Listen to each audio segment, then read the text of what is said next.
Good afternoon, panel. My name's Ricky Katari. I'm the entrepreneur behind Teastick. My background, I used to be a consultant, so I used to travel a lot, going to business conferences, going to client sites a lot. So I arrived on client site, right, sorry, can I grab a tea bag off you? Can I pilfer one of your tea bags? Yeah, no problem. Help yourself, it's in the kitchen. Go to the kitchen. Tea-stained teaspoons in the sink. Where's the clean teaspoons? Couldn't find any. I said, well, there must be something I can do. I'm wasting time now, washing up, trying to clean something. So this is where the idea came to try and find something that would actually meet that problem and solve that need. And this is where I came out with the concept and idea around having a product that can actually meet this need that we see in conferences, and I came across as a business person, where we see this mess, this rip and tear tea bag tag on a string all around us. And I'm trying to find what simple solution can we offer in the terms of Teasticks. So I would like you to experience it for yourself and taste it. Ricky Kathari believes he has the answer to the common problem of mess created by used tea bags, a virtual drip-free sachet of tea which can be used as a stirrer. The judges may agree on the need, but do they agree on the solution? So is this normal tea that's in here? It's normal tea. Yeah. It's sort of the powdered tea dust that we get from our tea bags. This is leaf tea. Right. So it opens up once it hits the hot water. And where are you sourcing the tea from? So the tea's from South Africa and India. Right. Yeah. And you've got traceability in terms of where you're from getting my it suppliers, from? yes. So keep stirring. Yeah. Stir, so you would add your milk or sugar. Do we pick it up? You don't even, actually mine didn't drip. And some of our customers have said that they've actually placed it on the table. Imagine doing that with the tea bag, it would just cover your table. I've got to be honest, I think the concept is amazing. However, it's the taste that I'm perhaps a little bit disappointed with. Which in one my have you had? opinion. I've got the high tea. Is it almost because it's in that foil cylinder thing, you actually don't get the brewing the same as a bag, because when it's in a bag, the water's all round it, it's all moving around. You've really got to agitate quite a lot to get enough of that flavour out. That's Plus the tea dust infuses faster. yeah. Where with this, it's more of a subtle taste. I completely agree with you, Claire. I think the taste is not a typical builder's brew. Which obviously Claire normally drinks. Which Claire drinks all the time. I'm a simple kind of girl.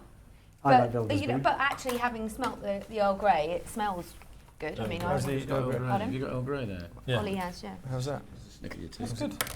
I love the concept. I think, it would work well in places like airport lounges, self-serve, conferencing.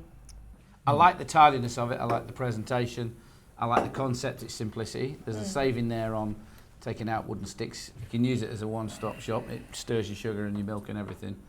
I like it. The market is so dominated by brands. Yeah. Yeah. I mean, I don't. That would be my- Do I think you could charge for that?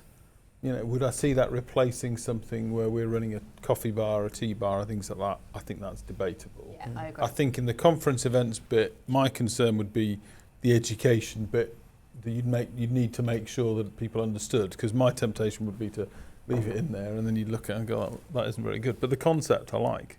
Because we're asking consumers to do two things. One is to change the way they make tea, but then because of that, you're also asking them to buy a tea that they're not familiar with. Yeah. And that's quite difficult in this country. A lot of brand loyalty, isn't there? Absolutely. There's a huge amount of brand loyalty, and I think the two biggest concerns for me is that you have to look too much to see what type of tea it is. I think that's.